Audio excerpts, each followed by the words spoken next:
Waste Bengal में आए तूफान के मामले में एनडीआरएफ की टीमों को लगाया गया। रेमेल तूफान की बंगाल में एंट्री हो गई है। एनडीआरएफ की टीमें अलर्ट मोड पर हैं। अगले 24 घंटे में बदलेगा भारत के कई राज्यों में मौसम। आपको बता दें कि तूफान के कारण पश्चिम बंगाल के तटीय इलाकों में भारी भरकम तबाही हुई है।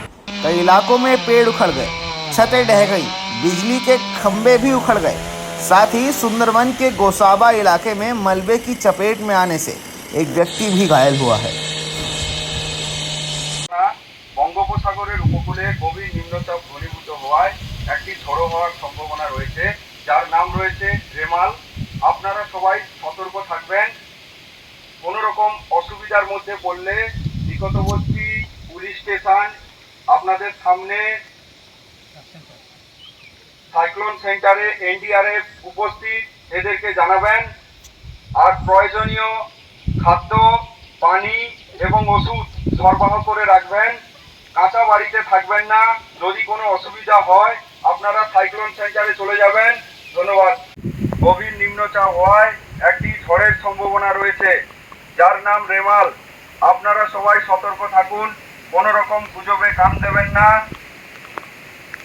কোনো রকম অসুবিধার মধ্যে পড়লে আপনারা নিকটবর্তী পুলিশ বা এনডিআরএফ এর সঙ্গে যোগাযোগ করবেন।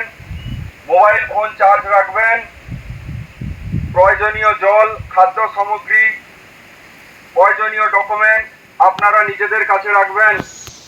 মৎস্যজীবীদের অনুরোধ করা হচ্ছে, আপনারা কেউ নদীতে যাবেন না, সতর্ক থাকবেন। এখানে যদি কোনো শেল্টার থাকে বা সাইক্লোন সেন্টার, সেখানে আপনারা চলে যাবেন। বিশেষ করে বয়স্ক এবং বাচ্চাদের সেখানে অবশ্যই নিয়ে যাবেন। আর আপনারা আপনাদের সঙ্গে রাখবেন। একটি বিশেষ ঘোষণা, আজ এবং কাল এই 2 দিন একটি ঝড় সমুদ্র উপকূলবর্তী এলাকায় চলে এসেছে, যার নাম রেমাল। গ্রামবাসীদের জানানো যাচ্ছে যে আপনারা এই 2 দিন সমুদ্রের কাছে যাবেন না এবং সরকারি আশ্রয় কিংবা সাইক্লোন সেন্টারে গিয়ে আশ্রয় গ্রহণ করুন।